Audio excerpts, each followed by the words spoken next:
Hello everyone, today we have an extremely heavily requested matchup between two of the most popular characters that have ever existed. Since the debut of God of War back in March 2005, fans of the series have been infatuated with the strength of Kratos and his quest to slay the gods of his universe, spawning 4 more games to follow the first. With his strength being a main highlight for his popularity, Goku's name was inevitably going to be brought up, with him being one whose strength also has led to a lot of his popularity, as he's beaten people who have ruled over the entire universe for thousands to millions of years, and those who can destroy entire multiverses with ease. It's pretty understandable why these two characters would be in the same conversation with each other. So today I thought I'd put an end to the debate and put it to rest and give my take on Goku versus Kratos and who would truly come out on top. To be honest, who would I think would come on top? Kratos or Goku? To be honest, I don't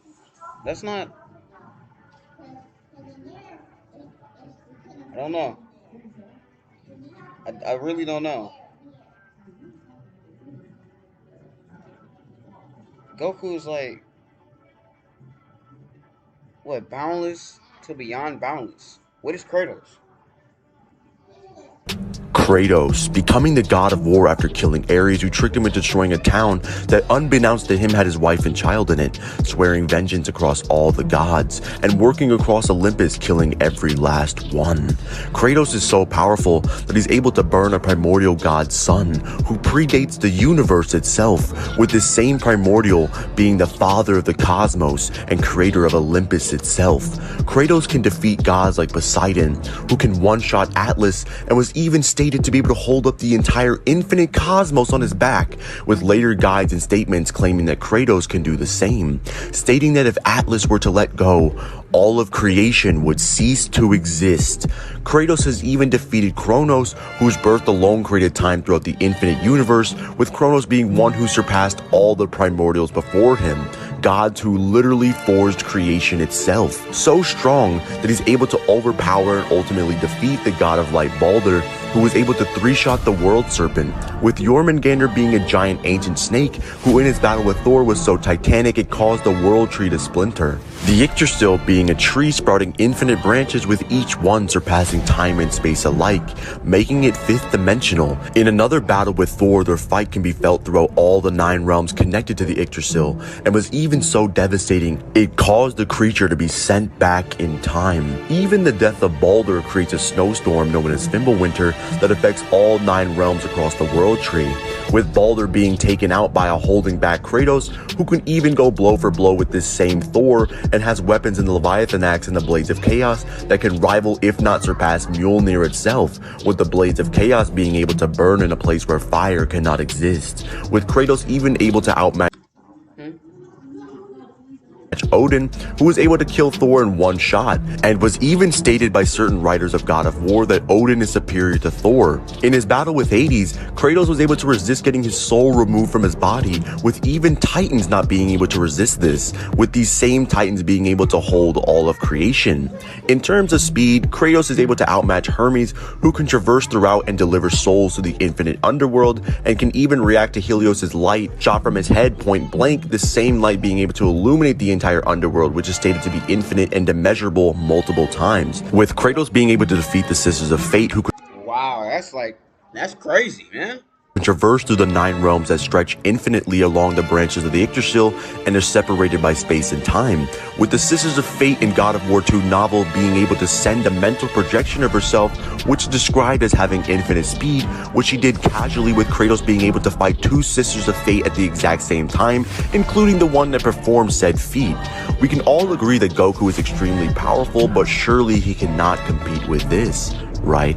Goku is a Saiyan raised on Earth and claims that he will be the strongest fighter that has ever existed. Goku at the earliest of stages has been able to fight and surpass people like Garlic Jr., who can create hyperspaces in the dead zone, which by definition would literally be a higher dimensional plane of existence, and this was even confirmed by the Dragon Ball Daizenshuu, with arguments for characters like Frieza being stated to be able to destroy the entire universe multiple times, with the destruction of Namek even being shown from a galactic distance, which can make it even more consistent. Cell on multiple occasions was stated to have infinite and bottomless power, with him going to destroy the entire Earth using a unidirectional beam that's been calced all the way up to galaxy level, with statements even regarding that he was going to destroy the entire universe, with his energy even being felt across it. Kid Buu was stated that he was going to destroy the entire universe in a poof, with him showing on screen that he can destroy entire galaxies, with statements that he can destroy the Grand Kai world, which is a universal-sized planet, which when calced would be equivalent to destroying the observable universe an octillion times over.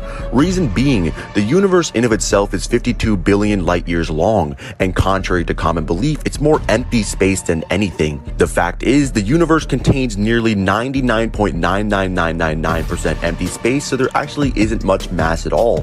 However, the Grand Kai's world is a universal-sized planet full of mass. So logically, the energy required to destroy this planet would be far greater than destroying the normal universe, as we take into account the energy required to exceed the gravitational binding energy of a planet the size of the entire universe, which can be pretty consistent for Kid Buu, seeing as though at least for the anime canon, he's regarded as the most powerful Buu ever by Goku himself and even the narrator, with Buuhan being one of the Buus that Kid Buu surpasses, who himself can obliterate the entire universe by crushing it with alternate dimensions, with Goku in Dragon Ball Super gaining forms in Super Saiyan God that can threaten the entire Dragon Ball macrocosm, which holds multiple dimensions within it, similar to the 9 realms in God of War. These realms are inaccessible to anyone unless you have a special ability or weapon like Goku's instant transmission, Supreme Kai's Kai Kai, or Whis' staff. These dimensions would include the afterlife, which you can argue has no concept of time, as statements from Goku and King Kai referring to the mortal world as the temporal realm, and the afterlife being non-corporeal or non-physical, which would literally make it beyond the concept of space and time. There are even runes within the lookout that hold all of time. The past, the present, the future, it all exists in this one room. Goku in his fight with the god of destruction, Beerus, was threatening to destroy all of this to absolute and utter nothingness, as quoted by the narrator and Whis alike, with Goku later fighting people like Jiren, who can stop Super Saiyan God punches with one finger, and was even stated stronger than Infinite Zamasu, who's literally a multiversal timeline. I thought it was Zamasu, not Zamasu. Am I behind? Am I missing something? I don't know. Incarnate, with the same Jiren and Omen UI Goku being able to separately shake the entire infinite world of void just by existing, and even Jiren being one who can overpower Hit's time cage that can ensnare movement, keeping him suspended in time. However, he can just move anyway. Goku currently having formed in True Ultra Instinct and the manga that can defeat this same Jiren, and even surpass the fighters in the Broly movie, who can threaten to destroy all of reality as we know it, and even destroying super dimensions as quoted by guides after the movie's release, which can be one-dimensional axes above our own normal 3, or literally above all dimensions, with Goku being able to beat people like Moro, who can gain the power of all the Z fighters, two-shot Evolution Blue Vegeta, and even stomp out Omen 4 UI Goku, and still gets his arm broken later just by punching perfected Mastered Ultra Instinct Goku's chest. Goku being so fast that in the Buu Saga in base form, he was able to move 4.38 quadrillions of times faster than light as he was traversing to hell with Pikkon. The Dragon Ball universe is objectively infinite. There are just way too many guides and statements that claim it to be so. Any counter to this, like Bulma saying that the universe is finite and Earth lives at the edge of the universe, would be negated, as it could just be in reference to the matter of the physical stuff in the universe and not the actual space. Goku is an extremely intelligent fighter when it comes to battle, as he has forms in True Ultra Instinct that allow his body to move instinctively and without thought. He's able to instantly adapt to attacks and learn techniques after seeing them just once, and can even predict people moving into the future. Goku has techniques like God Bind that can bind people in a cage of ki, causing them to be in a state of paralysis. Now that both fighters have their stats out the way, we can dive into what I would think would happen if these two combatants actually fought. Goku and Kratos at their higher end of scaling would actually be pretty relative, seeing as though Goku and Kratos have statements and feats of them beating people who can literally destroy entire infinite constructs at once, and even realms void of time entirely. Kratos possesses the Oath Stone, which can create an energy clone of himself that can even swap with him if he's trapped, similar to Sasuke's Ameno Teji Kara. He even possesses an amulet that allows him to control space and time and makes him immune to the effects themselves. He even has the claws of Hades that allow him to rip souls out of their body. However, Goku would have a direct counter to all of these abilities, with Goku even being able to resist Hakaishin energy that works on a 4th dimensional level, making it more potent than death itself, as it allows him to erase intangible beings such as ghosts out of existence. When speaking about these characters in this light, I actually think Goku would take the win, seeing as though Goku has too many resistances to things that Kratos can dish out, and has a plethora of abilities on his own that can deal great damage.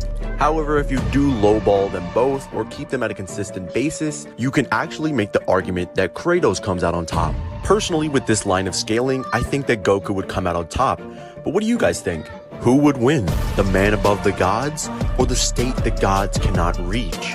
Anyway, if you guys did enjoy this video, make sure to hit the subscribe button and hit the like button as well. And if you guys want to request a video for me to do, my Cash App will be in the description. To be honest, I don't even know who would win. That's for you to decide, not me.